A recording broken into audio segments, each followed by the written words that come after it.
Hello, good evening, and welcome to Hot Edition on 3FM 92.7, coming to you live from our studio here at Adesawe Kanda in Accra. Coming up this evening, President John Mahama comes under intense pressure to declare state of emergency tonight. We tell you what exactly the latest voice adding to the pressure on the president is. They should drive them, and if necessary, they resist. They must also resist, because anybody who attacks the nation, the way that these Galamsey people are doing, is like an army invading our country, and they must equally resist. We have details of that for you in a jiffy. Also coming up, manhunt for 4 gold dealers after police arrest 3 individuals suspected to be engaged in illicit gold transactions. And later, a staggering 9 out of 10 political parties failed to comply with Political Parties Act, which mandates them to declare source of their funding for political campaigns. That's according to CDD report.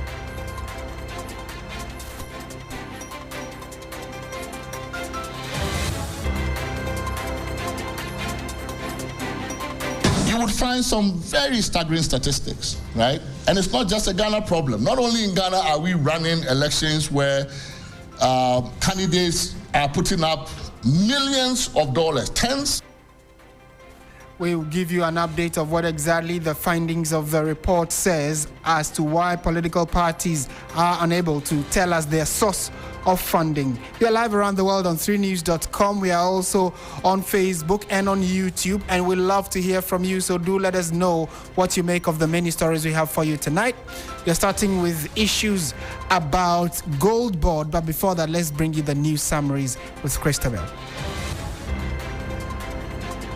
All right, thank you very much, Martin. And in a summary tonight, the Minister for Roads and Highways, Gavins Kwame Abuja, has given firm assurances that the newly launched Big Push Road project in Afenya in the Greater Accra region will be completed in under 24 months. He described the initiative as a bold intervention that goes beyond politics. Now, the Ghana Private Road Transport Union, GPRTU, and allied groups on Tuesday, September 16, staged a major demonstration in Accra Central Business District to protest what they describe as the unlawful takeover of lands allocated for lorry stations at the Cocoa Marketing Board area.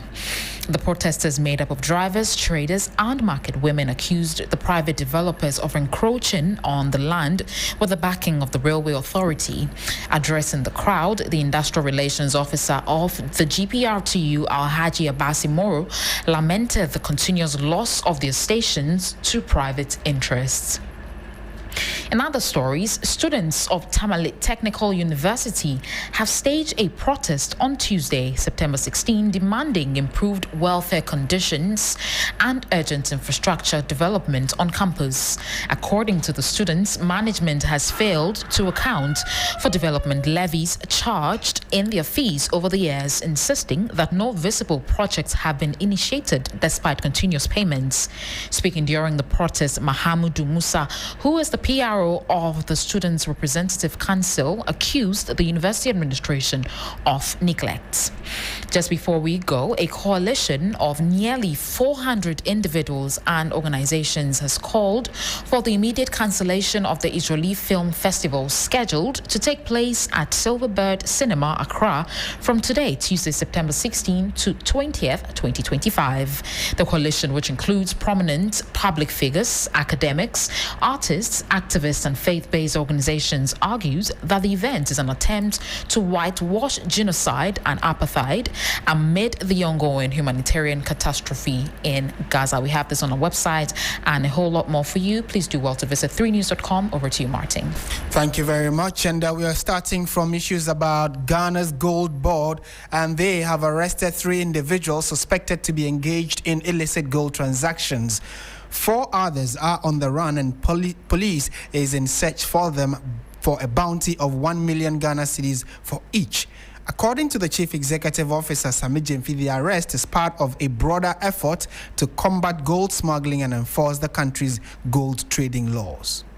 On the 26th of August 2025, we got intel through one of our hotlines from a patriotic citizen of the land to the effect that some foreigners were in cahoots with certain licensed traders of the gold board. What they were doing basically is that they give funds to these licensed traders of the gold board for the purpose of buying gold for and on their behalf, which gold they pick up from Takwa through various Ghanaian couriers. It was discovered that the substances were indeed gold, and they had an average purity of 92.5%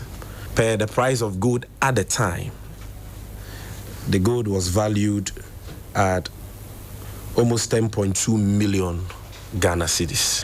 And from the findings of our investigation so far and what suspects in custody have told us, it does appear that the shareholder of the company by name Rafik Mohammed Nandoli, Rafmo for short, who is also called Salam, is the mastermind and sponsor of this whole gold smuggling syndicate we've been tracking for a couple of months now.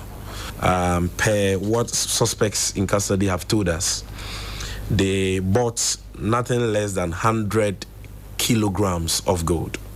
And 100 kilograms of gold will be worth more than 120 million Ghana cedis. An entity called NK Benak Enterprise and its sole proprietor Bernard Nkrumah have been closed down by the gold board. They no longer have any lawful authorization to trade in gold, as their license has been suspended forthwith. And so if you have any business whatsoever to do with them relative to gold trading, you must cease from that forthwith. All these persons I've mentioned, the 3 suspects already in custody and the 4 persons at large, have all been charged for dealing in gold without authorization, for facilitating gold smuggling, for smuggling gold, for transporting gold without authorization, and for attempting to smuggle gold. And that's the voice of Sami Jemfi, who is the Chief Executive Officer of the Gold Board, outlining what transpired in finding some gentlemen who were trading gold illegally in the country. So we would update you on what exactly their next line of action would be. In a related development, the Catholic Bishops' Conference is tonight mounting pressure on President John Mahama to declare a state of emergency in the fight against Galamsey. The call is coming just a day after the Media Coalition Against Galamsey made similar demands. The coalition became the latest to join in the call to declare a state of emergency. President of the Ghana Catholic Bishop Conference, Most Reverend Matthew Kwesi Jemfi, said that the president is not aware of the gravity of the situation at hand.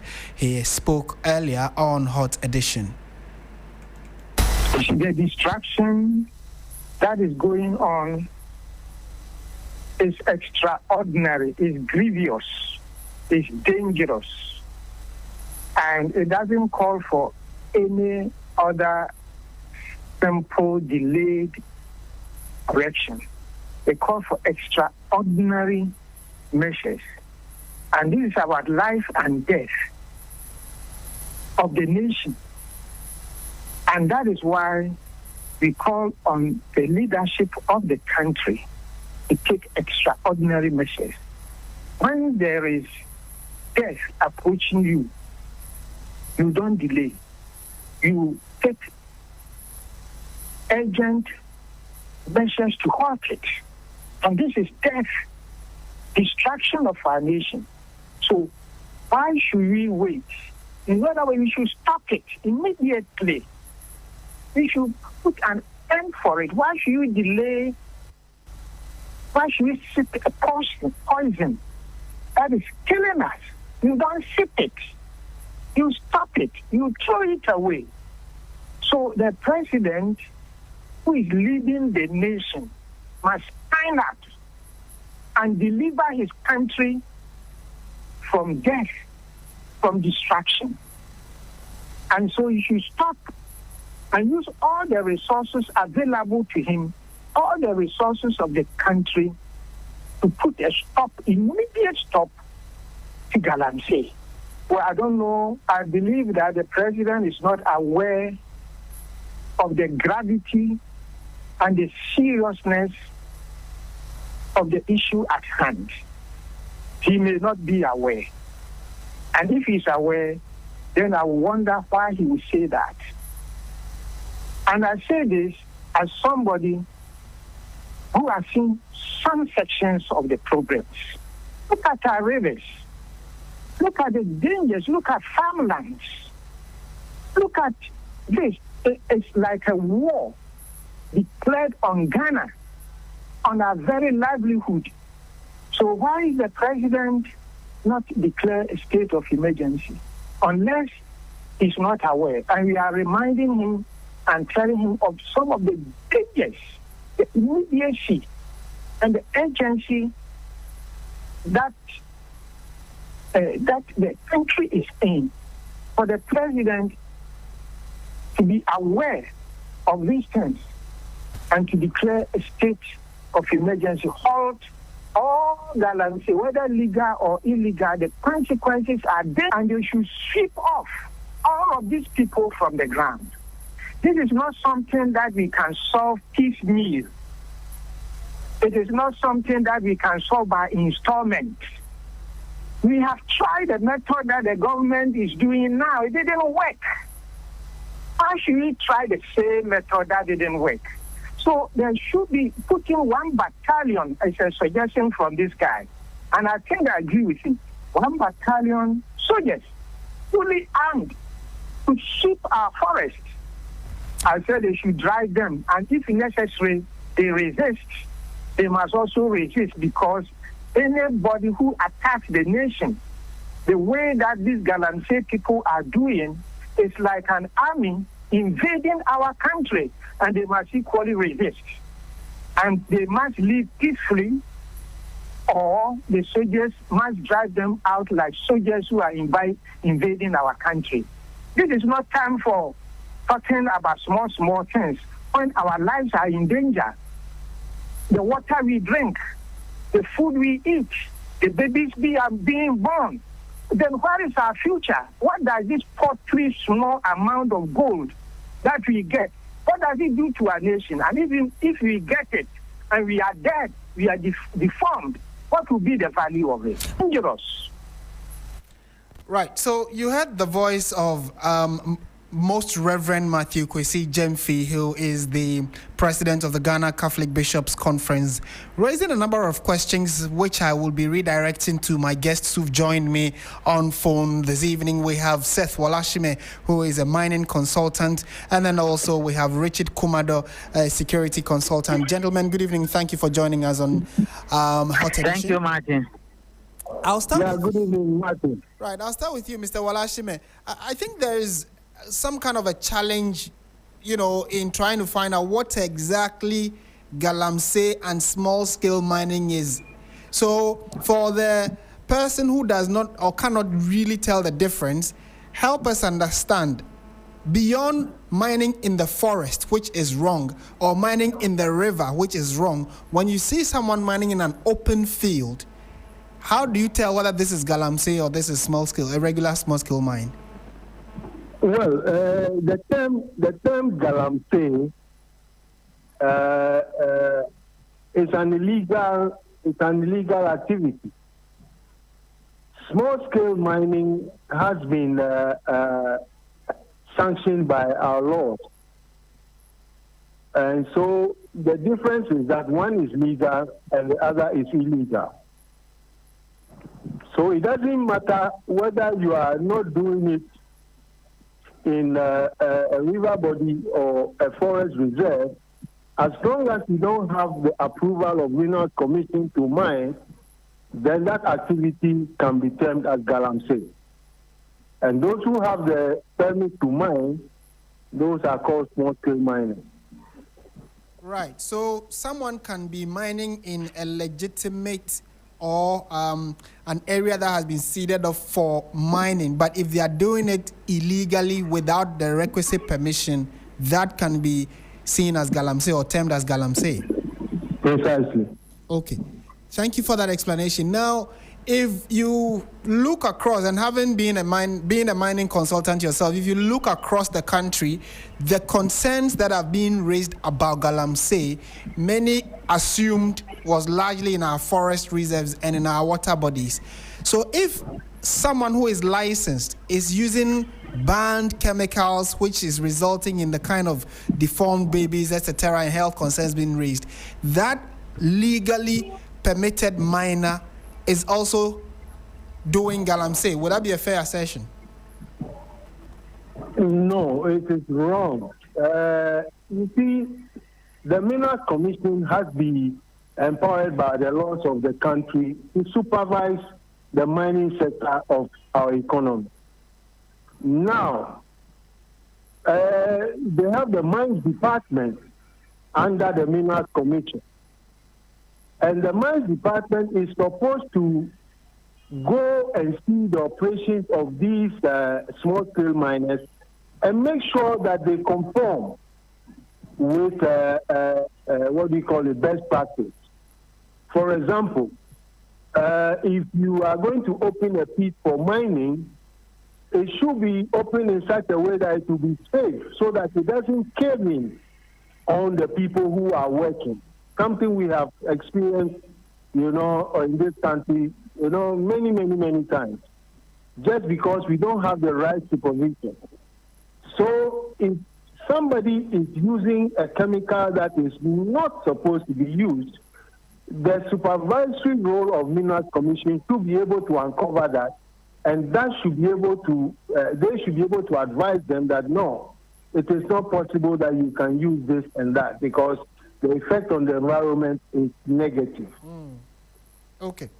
Thank you. And kindly hold on for me. Let me bring in Mr. Kumado. Mr. Kumado, the call for the declaration of a state of emergency has become quite cliche. On a daily basis, you hear, declare state of emergency, Mr. President, declare. The President has sought to explain why he believes it will be challenging, or we are not there yet for him to declare a state of emergency.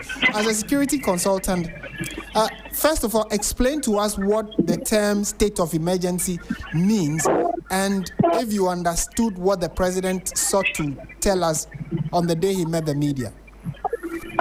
So, for the purposes of public education and to the lay person, when the President spoke about the state of emergency in relation to galamsey, is definitely going to be a restrictive measure backed by law or the Constitution that empowers the President to declare a restrictive measure to be enforced by the law enforcement agencies in curtailing and preventing the effect of galamsey on human lives all across the country. Now, because of the word restrictive measure and because of the word to curtail and to prevent, it means that it comes under certain protocols and procedures which the law enforcement agencies, particularly the military, will have to enforce it. When you do that, three things happen. You have high levels of discomfort around the areas where the state of emergency is declared. Number two, in enforcing the laws, it could lead to casualties on both sides. Number three, because you want to achieve safety and security compliance, there's high-handedness by those assigned to enforce the laws.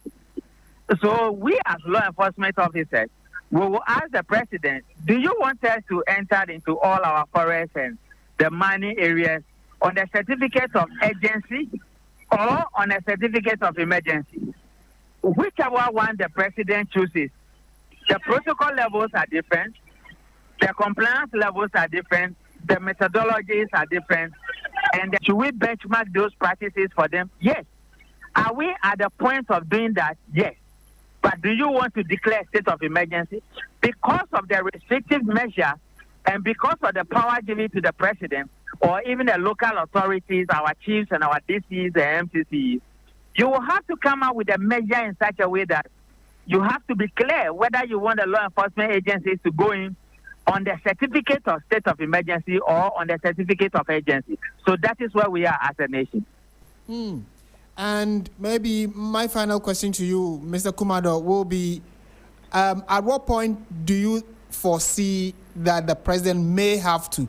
Already, since assuming office, we've seen the setting up of the IGP task force. They've gone around. There are a number of things I would have loved the president to do. Number one, he should repeal the LI 2464, which was a political campaign message. If he had done that, the levels of tension wouldn't be high as we are seeing it now. There has been a discussion, there has been a hesitation of repealing the act.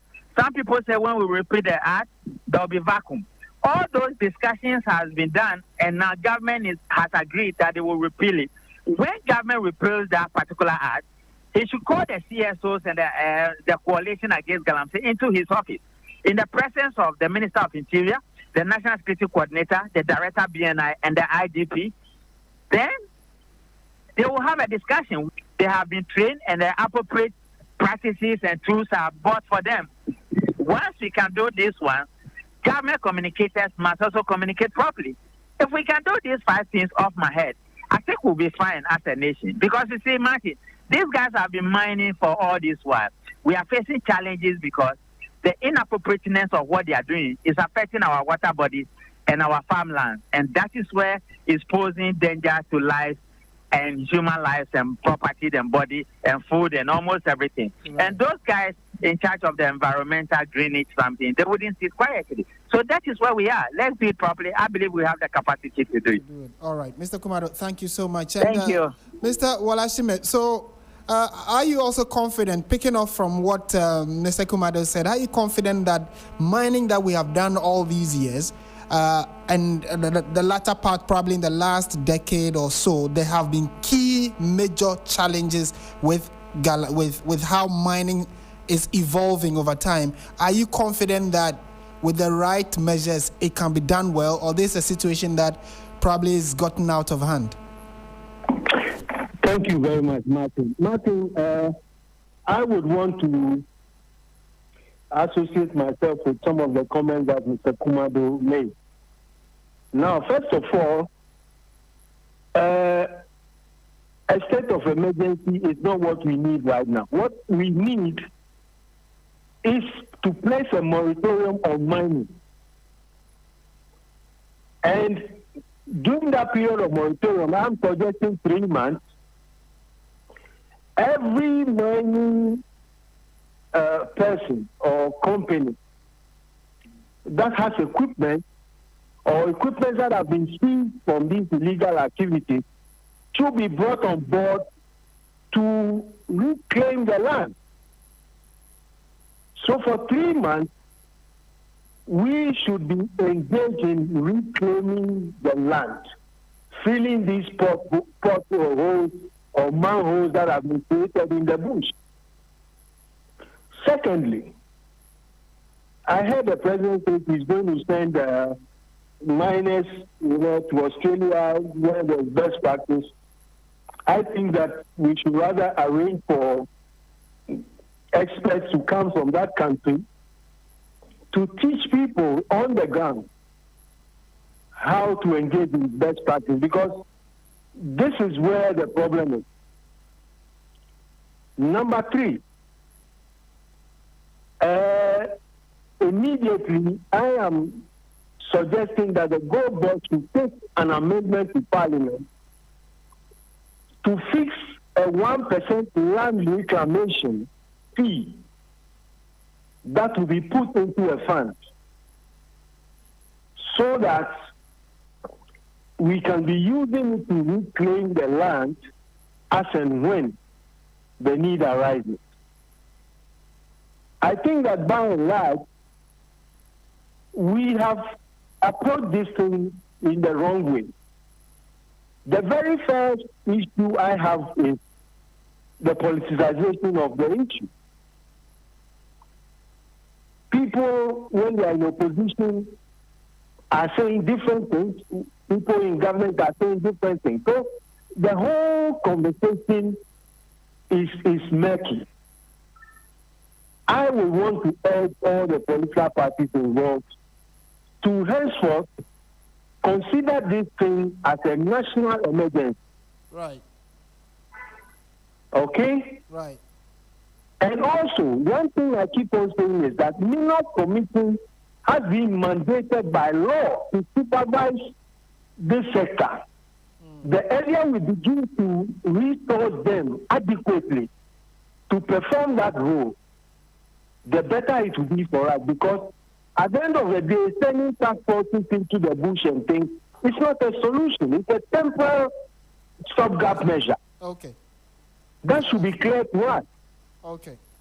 Mr. Wolashime, certainly a conversation that does not seem to have an end in sight anytime soon. So we certainly will be engaging you more in the coming days as collectively we try and see how we can bring this illegality to an end. Thank you for your time this evening.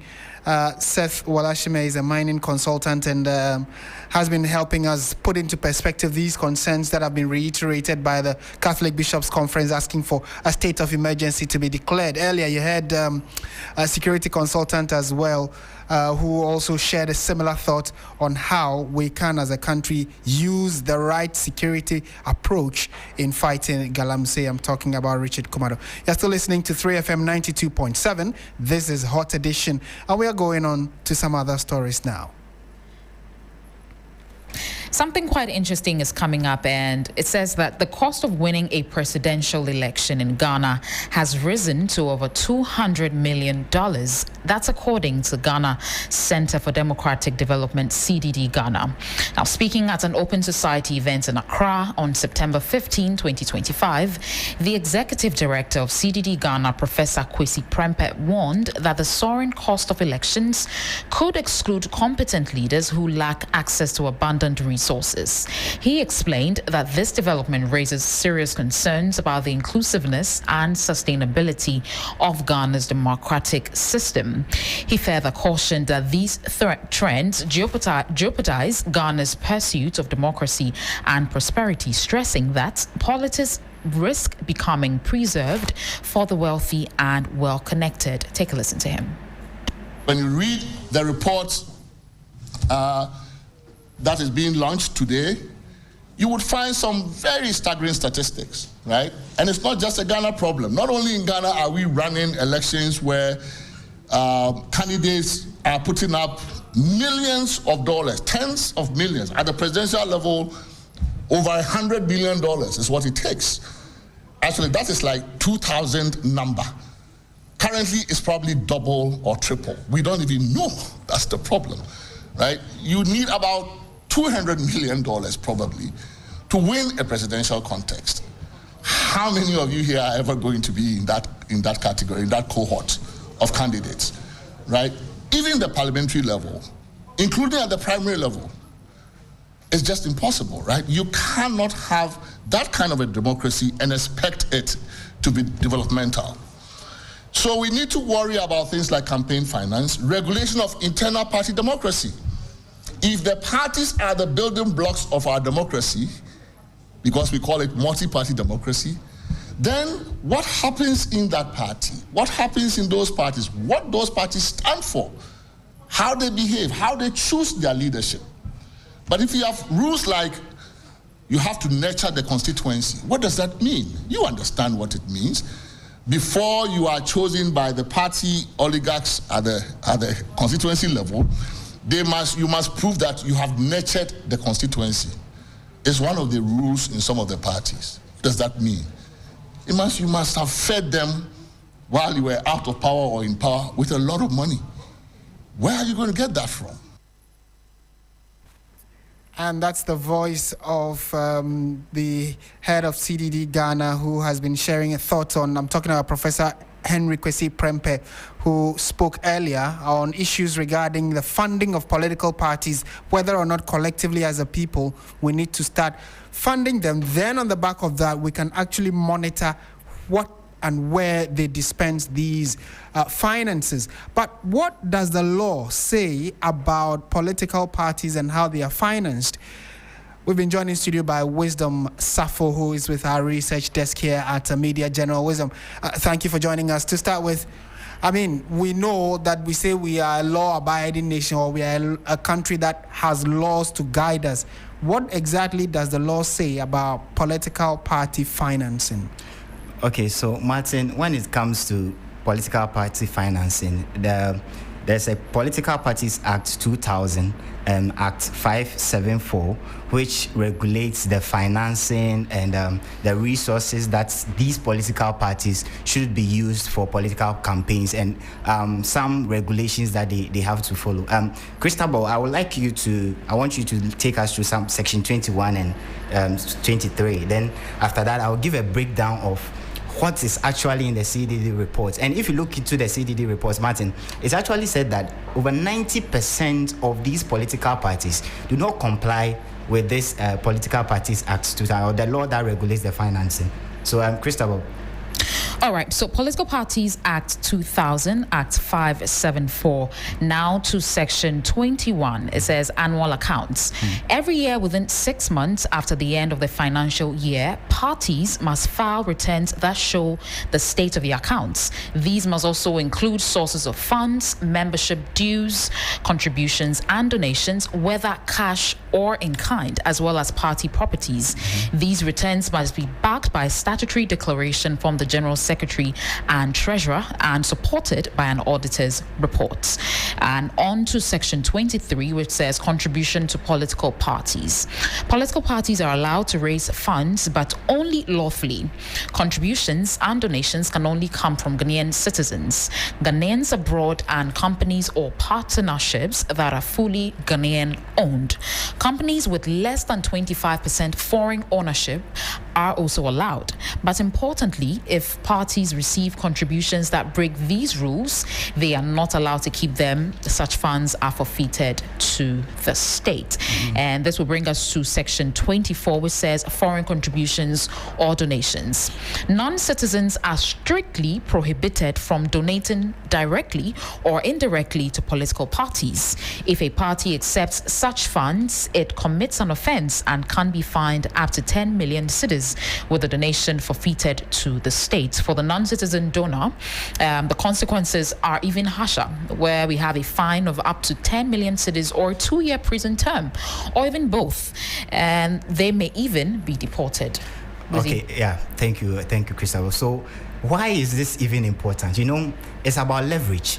You see, if you have people financing your campaigns, they have a leverage on you. If you win power, you start cutting deals. It brings some conflict of interest, and it's kind of bring monocracy, if you put it that way. Our democracy is being bought because it's now being given to the highest bidder, if you may put it. So let's quickly dive into the CDD's reports and the details in it. So if you look at the figures, Martin, actually the report I had was in 2021. So from my analysis, I realized that what Professor H. Kwesi Prempeh was doing, was just a re-evaluation of $100 million in 2021. Its valuation currently 2025 years. So if you look at the parliamentary seat, for you to successfully campaign and potentially win a parliamentary seat, you must have around 8 million Ghana cedis.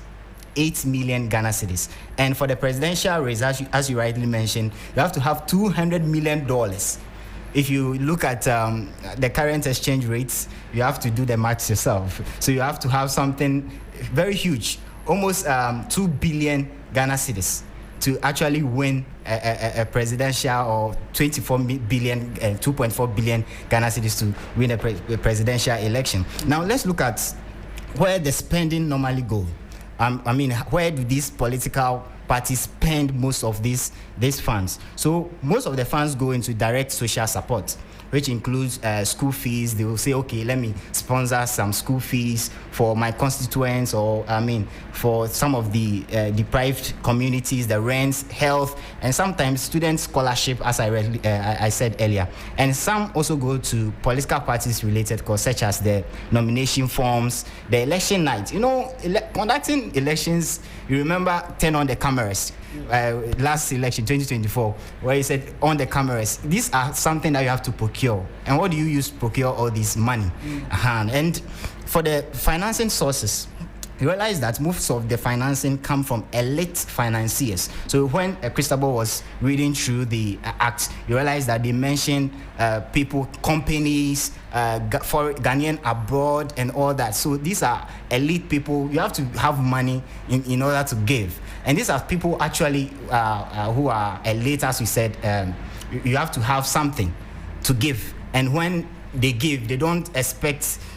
They actually expect something in return when you also come to power. So it's a form of leverage. So this is what CDD is saying, that if you don't take care, if you keep on letting people finance our political parties without a check by the Electoral Commission, we risk turning our democracy into moneycracy, and they would eventually lead to conflicts of interest when these political parties win power. Martin. Okay, that is an assumption that...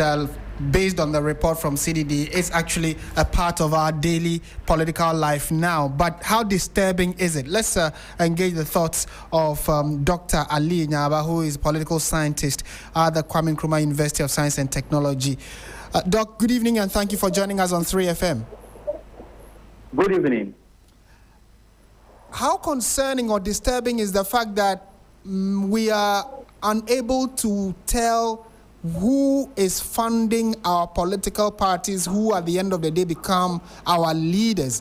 It could be, in the last decade, we've had NDC, NPP, but the question as to where they are sourcing their funding from is a mystery. Is it something we should be worried about as a people? Thank you so much. Yes, it's a problem, but it's a normal problem with the kind of democracy we are practicing.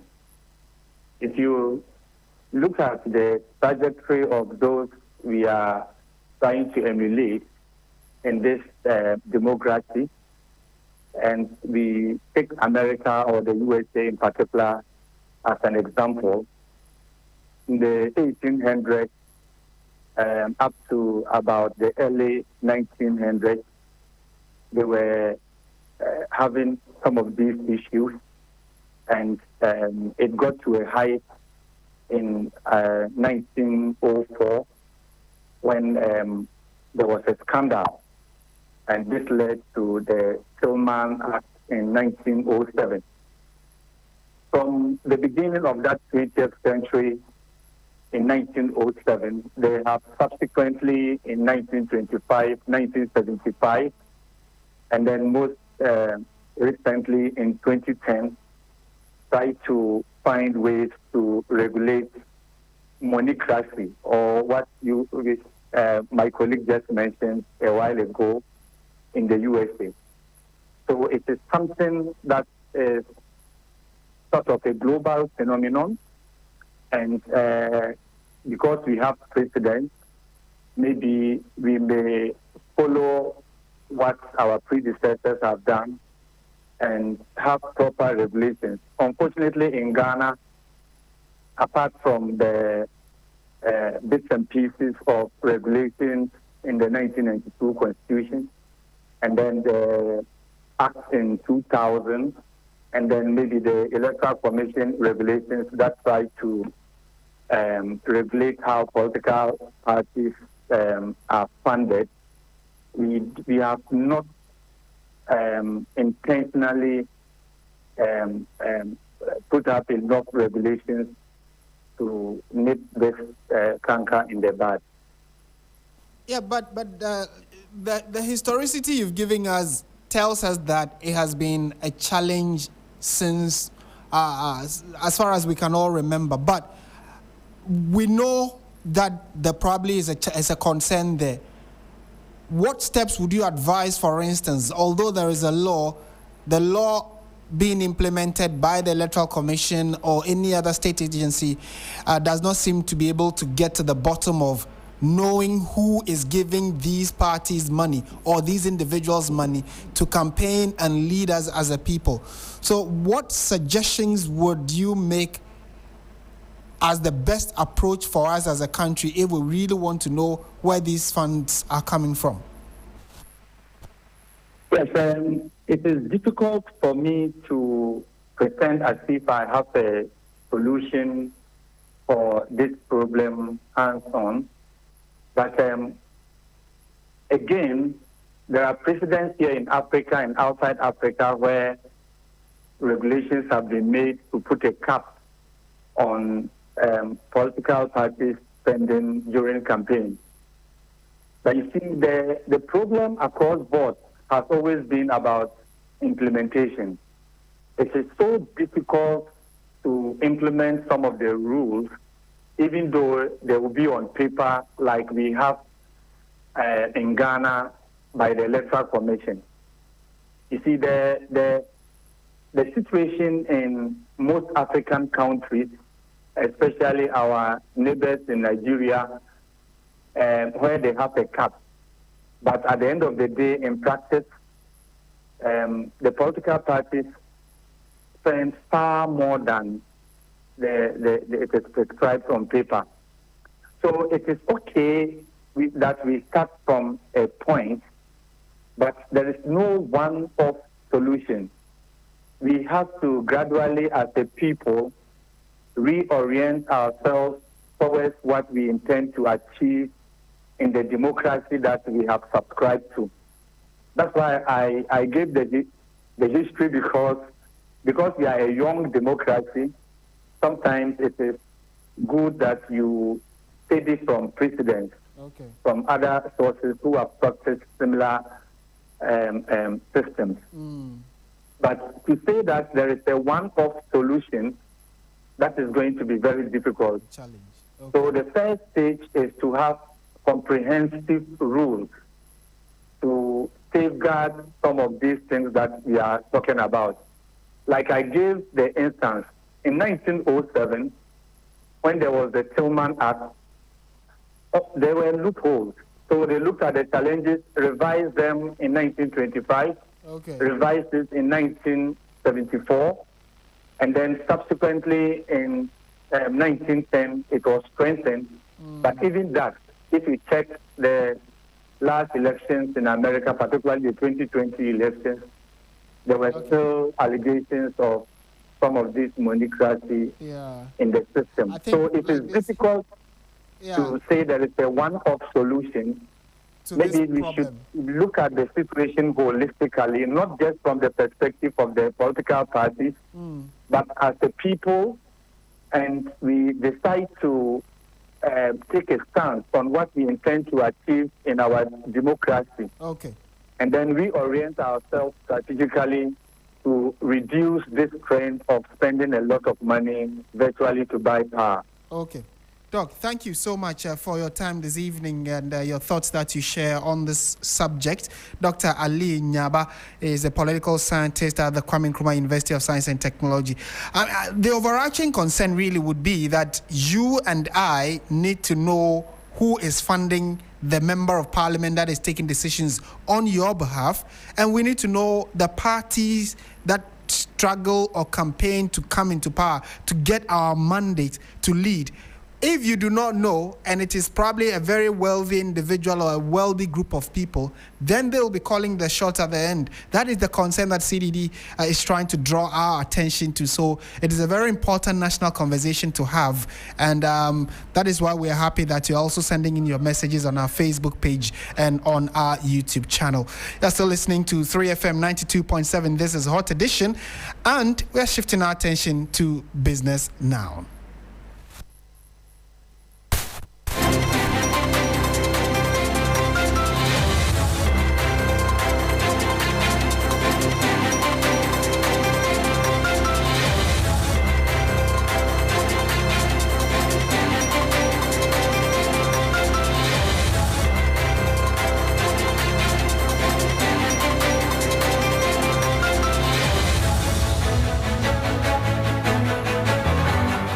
Hello, good evening and welcome to the business segment on Hot Edition on 3FM 92.7. Coming up tonight, Ghana National Petroleum Corporation, GNPC, and Exploco to drill 2 new exploration wells by Q3 of 2026, opening onshore Voltairean Basin to investors. We'll hear from President John Dramani Mahama. I am Bismarck Ausa. This headline story and others lined up for you. Please stay.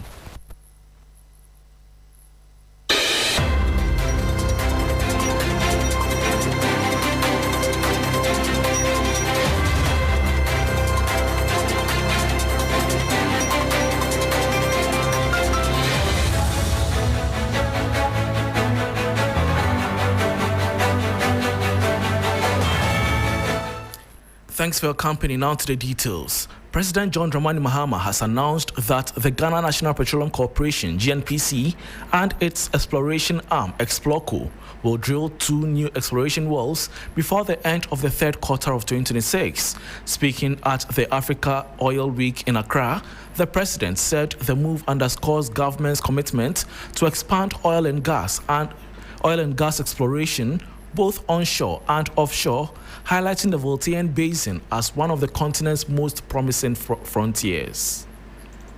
On these prospects, ladies and gentlemen, it is instructive to note that Ghana, like most African countries, has large and licensed acreages across our offshore and onshore basins.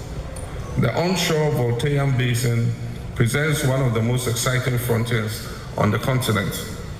The Ghana National Petroleum Corporation, GNPC, and its exploration subsidiary, Exploco, are advancing preparations to drill 2 new exploration wells by the end of the third quarter of 2026. This presents a unique farming opportunity for partners seeking to pioneer Ghana's onshore potential. Under my leadership, we're committed to building a business environment in Ghana that meets investors' expectations while safeguarding our national interest. I took office in January. We immediately signaled to the investment community that Ghana's upstream sector is open once again for business.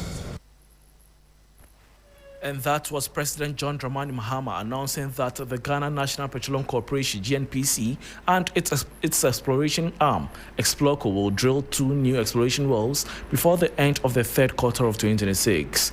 Moving on, the city is tipped to record modest stability in the coming days, buoyed by positive investor sentiment following the disbursement of a $360 million concessional loan from the World Bank. Analysts believe stronger foreign exchange support will help anchor this outlook, though upcoming monetary policy decisions at home and abroad remain key in shaping market direction. There is more in the following 3 business news desk report. The city is projected to record some modest stability in the short term, supported by the World Bank's $316 billion concessional loan and expectations of stronger forex interventions. This comes after the local currency endured sustained depreciation over the last 2 weeks across both the interbank and retail markets. On the interbank market, the cedi weakened from a mid-rate of 11 cedis 40 pesos to 12 cedis 15 pesos against the US dollar. It also slipped by more than 6% to trade at 16 cedis 45 pesos to the pound and 14 cedis 23 pesos to the euro. In the retail market, the cedi lost nearly 7% to close at 13 cedis 40 pesos to the dollar, while trading at 17 cedis 60 pesos and 15 cedis 45 pesos to the pound and euro respectively. Data Bank research attributed the recent losses to heightened seasonal demand, weak market sentiment, and delayed forex supply interventions. However, it maintains that the World Bank loan and improved foreign exchange support should provide some relief going forward. Currently, the cedi is selling at 13 cedis 60 pesos to the dollar at the forex bureaus and 12 cedis 20 pesos on the interbank market, with a year-to-date gain of over 16% against the US dollar.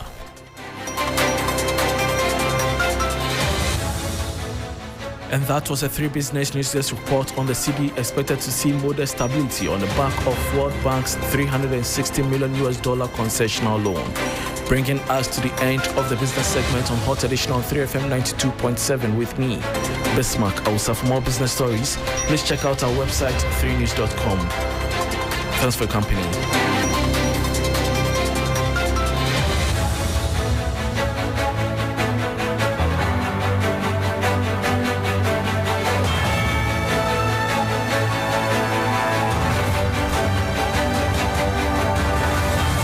Are you ready? Something big is happening in Accra. It's 3FM Afro Connect, a grand celebration of African unity, culture, and creativity in Ghana. This September, Africa will unite to celebrate the beauty and cultural diversity of the continent right here in Accra, Ghana. The whole continent is gathering in one place at the Kwame Nkrumah Memorial Park on Nkrumah Holiday, the 22nd of September 2025 from 9 a.m. Experience the rhythms, the art, the fashion, and the unforgettable spirit of unity, exhibitions, food and vendor markets, and of course the legendary 3FM Jollof Wars. This year, AfroConnect gets even bigger and better with the Osajifo Night Concert. Buy your tickets on *725*2226#. That's *725*2226# for 100 Ghana cedis. To be a vendor for this Pan-African celebration, call us on 0531 100 927 and 0532 200 927 to book your space. Don't forget, it's happening at the Kwame Nkrumah Memorial Park, Accra, on the 22nd of September from 9 a.m. Proudly sponsored by EcoBank, the Pan-African Bank.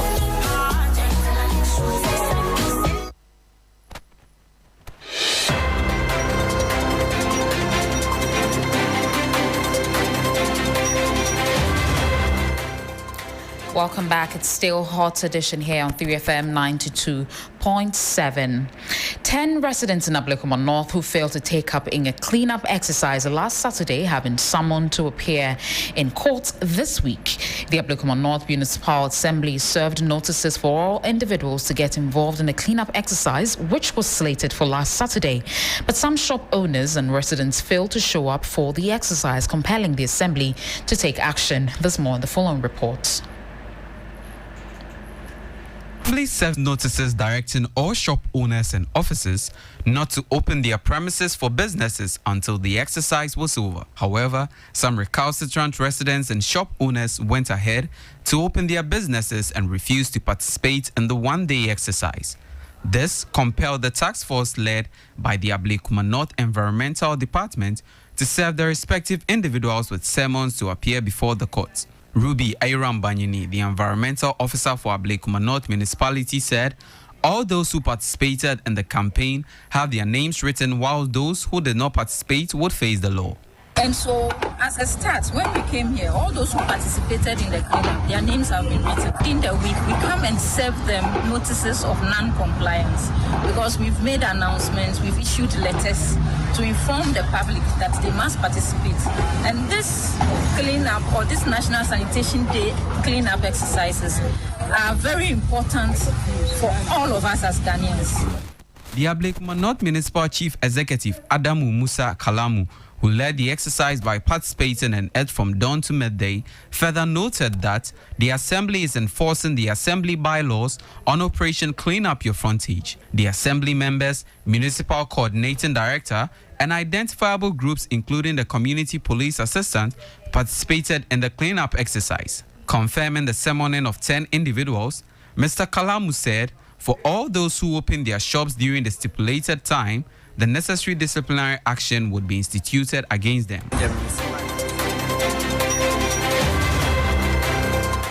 Well, that's it for the news here on Hot Edition on 3FM 92.7. For more details, log on to 3news.com. 3FM Drive team is up next with Trickmatic and DJ Faculty. Don't go away.